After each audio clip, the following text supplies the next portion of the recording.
Conflicts in the mouth. Abibifuofahodie. Chairman. No, walking around.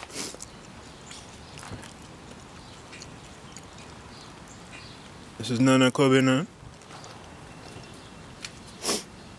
And I want to address the issue on, colorism. And I'm in not only the defense of Sister Rashida, but on the support of Sister Rashida.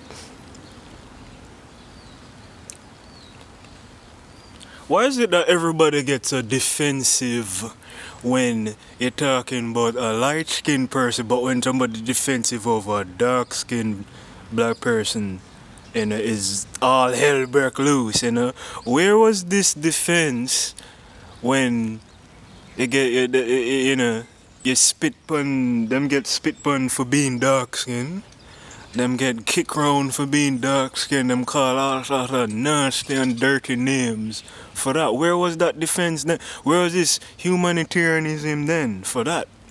Where was this we come in all shades then? Where was that shit then? But yet, all these mixers people get offended over the internet, of course, and whatnot. Sadly, I was one of the hecklers and teasers of dark-skinned people when I was young, and I'm dark-skinned myself. But that you see, people used to praise my features, because I have a great-grandfather that's East Indian, and I guess I was the only one that got them features. I don't know, but it's somewhere in Jamaica, people used to call me cool and all them things growing up. So I never really experienced that. You understand? That there was teasings as as somebody that was purely African, especially in Jamaica. Well, pure Africans, man.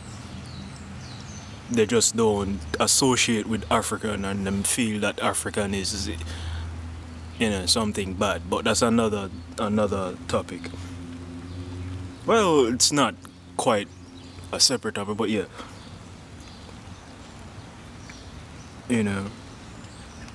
But the people was conditioned to say the only way you can be black is if you have some mixture or something like that. I mean, you can be black and be beautiful. You have to have some mixture of some type. In Jamaica, not just Jamaica, but everywhere. Here, everywhere. You have to have some mixture in it to look good, and I don't find that fair. I don't think that is fair. That's not very fair. Well, why can't if everybody is truly beautiful as they say, why is it that when you say a black person is fully black, you're a racist, or people look upon you like say you're a racist or something like that? Why is that? Yeah. So the reason for that is because of white supremacy, and that saying things like that is saying things like that is inverting the current status quo, the current power structure, because that's what it is. It's a power structure.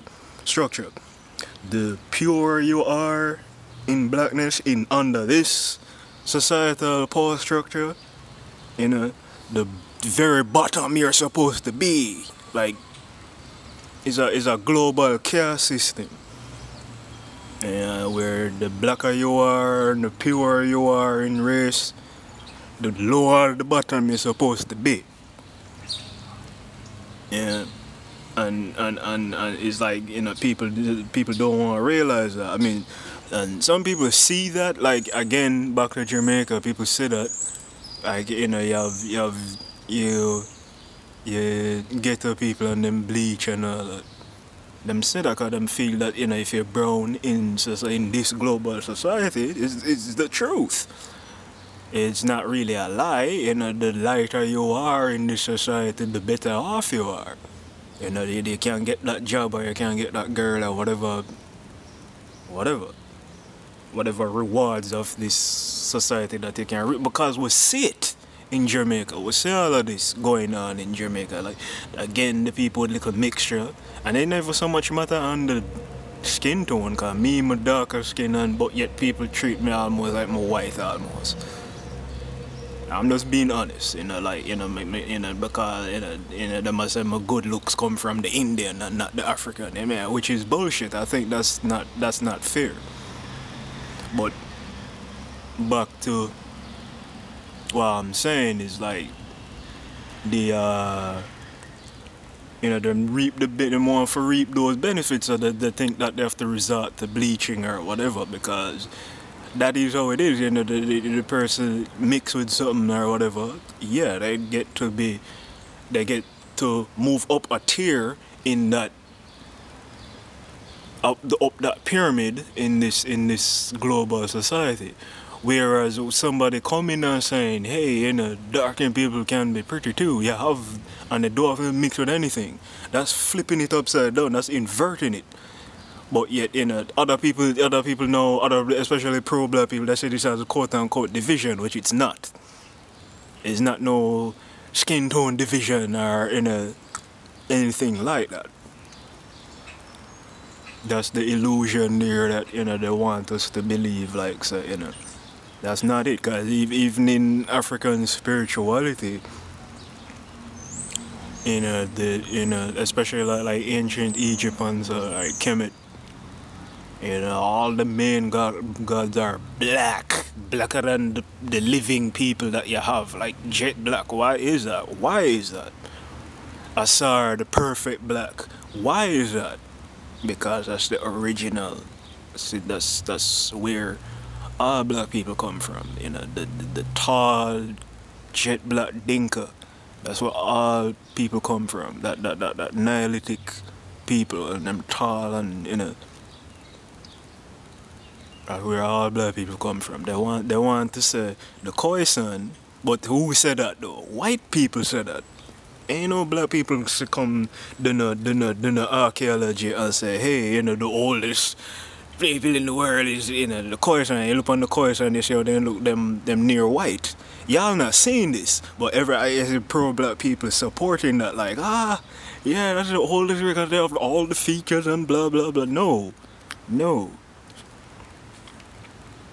Well, I believe that theoretically, what I personally believe on that is that the Khoisan is actually an ancient mixture, like one of the first mixed race people. That's what I think. I mean, I accept them as black, but them nigga mix. I don't think they're purely black looking like that. Cause why is it they're the only people that look like that? And everybody else, you see what I'm saying, don't look like that on the continent of Africa. But I think that happened was like some 30,000 years ago when you had the Neanderthal. You know, the first one to leave Africa. They said the Khoisan is the first. That when they're all the way in South Africa, what the hell they're gonna be the first? The Dinka now is like closer to Egypt, which is the gateway to Asia. So they're going to be the first to leave, because they're right there. They're right along the Nile. They're right there. So they left, and they were the ones that I guess camped outside of outside of Africa, within Asia, and they met the Neanderthal. I strongly believe that it was some rape or something. The Neanderthal, you know, males and females too, would rape them outside there, and that's how them get the mixture and all that going on. The kids come out, the one with the nappy hair, them get them more accepted, I guess, and then become the Khoisan. The one with the straighter hair become the Mongoloid, the Mongolians. Not then, cause you notice you have Mongolians with like them Chinese features, but them have the straight hair. And the Dravidian and all that. That's them. Australian, Aboriginal, etc. Go on and on and on. Them, that's all them. Cause if you notice, half caste mulattoes, if you're black and white, them skin tone is not one tan thing sometimes it dark, sometimes it light, sometimes them hair nappy, sometimes them hair straight. It's a varied thing, so that's all that is. So, to wrap this all up now,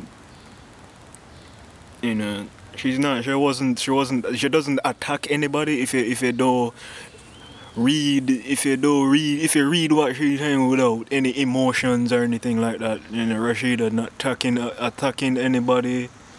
It's not anything like that. I know her personally. It's not like that at all. As a matter of fact, you would think I'm more extreme than her, okay? In that one. So no. It's not no division or anything that she's causing. That's all I want to wrap that up and end that one with. Okay, Abibifuofahodie signing out. Abibifuofahodie. I have to practice saying that. It's not Abibifuofahodie, it's Abibifuofahodie. Yeah, for the nasalize the horn. Fahodie. Sure. Yeah, Fahodie means independence. Abibifuo means African. It's not Abibifuofahodie. That's wrong. Abibifuofahodie. Alright. Thank you. Bye.